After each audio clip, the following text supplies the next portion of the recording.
Guys, di ba sabi ko kahapon, may glitch yung system ni Meta, kaya marami sa atin, marami sa inyo, kasi hindi ako kasali, exempted ako. So, marami sa inyo ang naging not recommendable yung account, pero mga ilang oras na ay bumalik naman sa recommendable. Ngayon, yung sinabi ko na may pasabog si Meta, hindi ako nagkakamali, meron nga. Ito yon, yung Creator Storefront.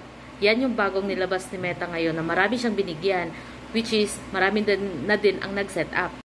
Ang dami din nagtatanong kung ano yung storefront, creator storefront. Actually, existing na yan sa ibang platform like TikTok, Shopify, Facebook din. Sa Facebook shop, meron din yan. So, ano na yan, existing na talaga yung creator storefront. Ngayon, bago lang kasi dito sa Meta Tools na nagugulat tayo bakit meron ganyan.